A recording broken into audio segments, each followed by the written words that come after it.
పవన్ కళ్యాణ్ గారిని మాట్లాడాల్సిందిగా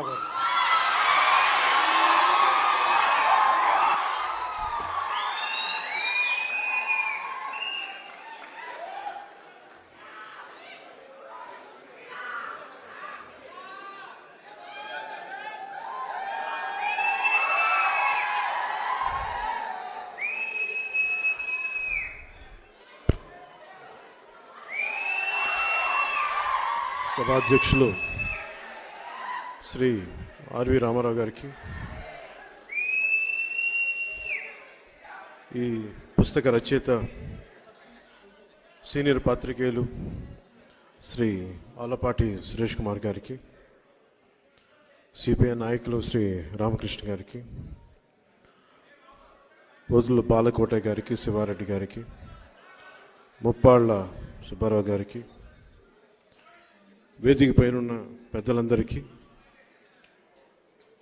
తెలుగుదేశం పార్టీ జాతీయ అధ్యక్షులు మాజీ ముఖ్యమంత్రి శ్రీ నారా చంద్రబాబు నాయుడు గారికి, ఈ సమావేశానికి వచ్చిన తెలుగుదేశం నాయకులకి, పెద్దలకి, మహిళలకి, అమరావతి రాజధాని ఉద్యమంలో పాల్గొన్న ఆడపడుచులందరికీ, నాయకులందరికీ పేరు పేరున నా హృదయపూర్వక ధన్యవాదాలు, హృదయపూర్వక నమస్కారాలు.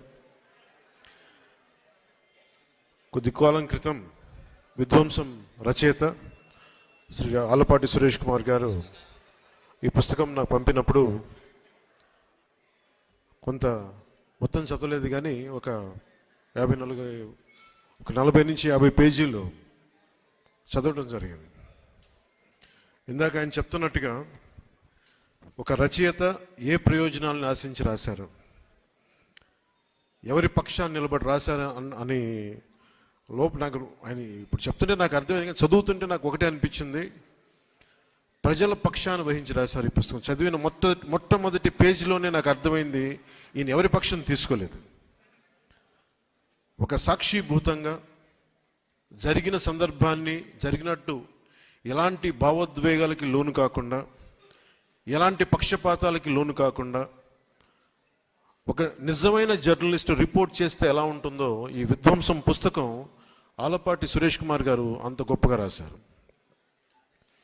సహజంగా కొన్నిసార్లు ఇంక్లూడింగ్ నేను చాలా కాలం క్రితం 90sలో ఎంజే అక్బర్ రాసిన రైట్ ఆఫ్టర్ రైట్ అనే పుస్తకం చదివినప్పుడు ఎంతో కొంత అయినా ఒక చిన్న పక్షపాత ధోరణి కనిపించింది నాకు ఆ పుస్తకంలోనే. ఒక సంపూర్ణంగా ఎవరినైతే తిడుతున్నారో సంపూర్ణంగా ఒక హోలిస్టిక్గా ఒక సమగ్రంగా లేదనిపించింది. సో ఇలాంటి సందర్భాలు నేను ఎన్నో చూశాను, చదివాను పుస్తకాల్లో. కానీ విధ్వంసం పుస్తకం చదువుతుంటే మటుకు అసలు ఆయన చాలా ఎక్కడ కూడా ఒక పక్షపాతి ధోరణి లేకుండా ఒక నిజమైన జర్నలిస్ట్ ఎలా రాస్తే సమాజానికి ఉపయోగపడుతుందో అంత గొప్పగా రాశారు ఈ పుస్తకాన్ని. ఈరోజు ప్రత్యేకించి పార్టీ కార్యక్రమాలు ఉన్నా, చాలా ఊర్లకి వెళ్ళాలనుకుని ప్రత్యేకమైన ఎక్కడికి వెళ్ళినా కానీ తిరిగి ఈరోజు ఈవినింగ్ 15వ తారీఖుకి తిరిగి రావాలని నిర్ణయం చేసుకొని చాలా బిజీ స్కెడ్యూల్ కూడా ఎందుకు వచ్చానంటే, నాకు ఆలపాటి సురేష్ కుమార్ గారి జర్నలిజం ఆయన మీద ఆయనకున్న కమిట్మెంట్, ఆయనకున్న గౌరవం నన్ను ఈ రోజున సభకు వచ్చేలా చేస్తుంది. ఈ విధ్వంసం పుస్తకం ఇందులో చాలా భాగం ఏదో నేను ఒక అతిథిగా రాలేదు. ఈ పుస్తకంలో పేర్కొన్న పలు సంఘటనల్లో నేను కూడా సాక్షిగా ఉన్నాను. నేను కూడా ప్రత్యక్షంగా అనుభవించిన వాడిని, కొన్ని పరోక్షంగా చూసిన వాడిని. విధ్వంసంతో మొదలైంది ప్రభుత్వం, కూల్చివేతలతో మొదలైంది ప్రభుత్వం, ప్రజాస్వామ్య విలువల్ని తాకట్టు పెట్టింది ప్రభుత్వం. కూల్చివేతలతో మొదలైన ప్రభుత్వం కూలిపోతుంది. మొదటి నుంచి నేను ఇదే చెప్తా ఉన్నాను. వైసీపీ వ్యతిరేక ఓటుని చీలనివ్వను అన్న ఒక్క వాక్యానికి ఎందుకు ఆ మాట అన్నాను అనడానికి ఈ పుస్తకమే నిదర్శనం. ఎందుకు ప్రతిపక్షాలన్నీ కలిసి రావాలి, ఓటు అనేది ఎందుకు చీలకూడదు, ఎందుకు ఆంధ్రప్రదేశ్కి చాలా అవసరం, విభజించబడ్డ ఉమ్మడి ఆంధ్రప్రదేశ్కి కలిసి అన్ని రాజకీయ పక్షాలు కలిసి ప్రజల పక్షాన్ని నిలబడాల్సిన సమయం ఆసన్నమైందని చెప్పడానికి, అర్థం చేసుకోవడానికి ఆలపాటి సురేష్ కుమార్ గారు చాలా ఊతమిచ్చారు ఈ వాక్యానికి. నేను చెప్పిన ఆ వైసీపీ వ్యతిరేక ఓటును చీలనివ్వనడానికి. ఇది మనస్ఫూర్తిగా సురేష్ కుమార్ గారికి చాలా అత్యంత అద్భుతంగా మీరు ఈ పుస్తకాన్ని మీరు మీ జర్నలిస్టిక్ విలువలతోటి దీన్ని రచన చేసినందుకు మనస్ఫూర్తిగా మీకు హృదయపూర్వక ధన్యవాదాలు తెలుపుకుంటా ఉన్నాం. ఎవరన్నా సరే, నాకు చాలా బాధ కలిగింది.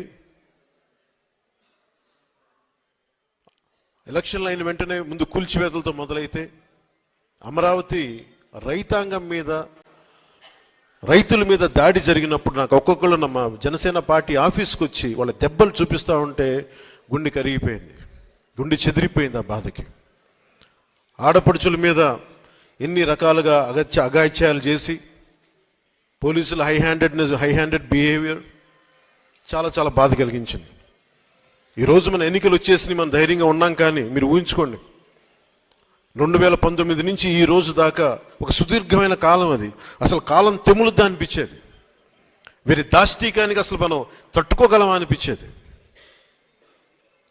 ఇలాంటి ప్రతి చోట ప్రతి ఒక్కరూ అనుభవించిన బాధని ఈయన ఇన్ని 700 పేజీలు పైచిలుకున్న ఈ పుస్తకంలో ప్రతి సంఘటనని చాలా అందంగా దీన్ని తీసుకొచ్చారు, ఉదహరించారు.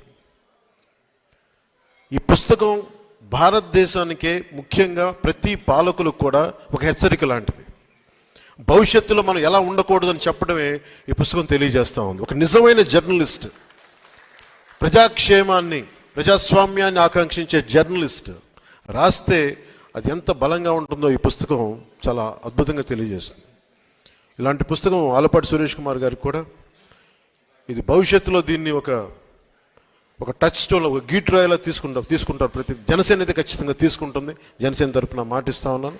ప్రజలకు ఎలాంటి ఇబ్బంది కలగకుండా ప్రజాక్షేమాన్ని కాంక్షించే ఒక వ్యవస్థలో భాగస్వామ్యం తీసుకొని ప్రజాస్వామ్యాన్ని బలోపేతం చేస్తామని మనస్ఫూర్తిగా మీ అందరికీ తెలియజేసుకుంటూ, నాకు ఇలాంటి అవకాశాన్ని ఇచ్చిన ఆలపాటి సురేష్ కుమార్ గారికి, అలాగే సభాధ్యక్షులు శ్రీ పివి రామారావు గారికి, ఆర్వి రామారావు గారికి ఒకే ఒక మాట చెప్పి కొన్ని 2 వాక్యాలు చెప్పి ముగిస్తాను. ముఖ్యమంత్రి జగన్ గారు మాట్లాడుతూ ఈరోజు కూడా నా దృష్టికి వచ్చింది, 33,000 మంది ఆడపిల్లలు వైసీపీ వాలంటీర్ల వల్లే అదృశ్యం అయిపోయారని నేను అన్నానంట. వారికి వివరణ ఇస్తున్నాను. నేను చెప్పింది మీరు డేటాబేస్ కలెక్ట్ మీ వాలంటీర్లు డేటాబేస్ కలెక్ట్ చేయటం వల్ల ఆ డేటా ఎక్కడో హైదరాబాద్లో ఉన్న ఒక కంపెనీకి వెళ్ళిపోయి ఆ కంపెనీ నుంచి లీక్ అది ఎటు వెళ్ళిపోయింది. అది చెప్పాను తప్ప ఏ రోజు కూడా వాలంటీర్ వ్యవస్థ సంపూర్ణంగా వాళ్ళు చేశారని నేను ఇప్పుడు అనలేదు. వాలంటీర్ల మీద నాకు గౌరవం ఉంది, కానీ కొద్దిమంది వాలంటీర్లు చేసిన తప్పులకి వాలంటీర్ వ్యవస్థ మొత్తం చెడ్డ పేరు తీసుకొచ్చిందని చెప్పాను తప్ప వాలంటీర్ వ్యవస్థ ఏ రోజు కూడా మొత్తానికి చేసిన నేను ఏ రోజు చెప్పలేదు. ముఖ్యంగా వాలంటీర్స్గా పనిచేస్తున్న యువతకు ప్రత్యేకించి తెలియజేస్తాం. మీ భవిష్యత్తుకు కూడా మేమందరం అండగా నిలబడి ఉంటామని తెలియజేసుకుంటా ఉన్నాం. ఈ ఉద్దేశంలో, ఈ క్రమంలో జగన్ గారు ఒక నిజమైతే చెప్పారు. 33,000 మంది ఆడపిల్లలు ఆంధ్రప్రదేశ్ నుంచి అదృశ్యమైతే ఆయన అయితే చెప్పారు. ముందు నేను చెప్పినప్పుడు ఎవరు నమ్మలేదు. కేంద్ర హోంశాఖ సహాయ మంత్రి చెప్పిన తర్వాత ఇది బయటకు వచ్చింది, అప్పుడు అందరూ నమ్మారు. ఈ రోజుకి ఒక ప్రెస్ మీట్ పెట్టని వ్యక్తి, నన్ను కానీ నాయకులు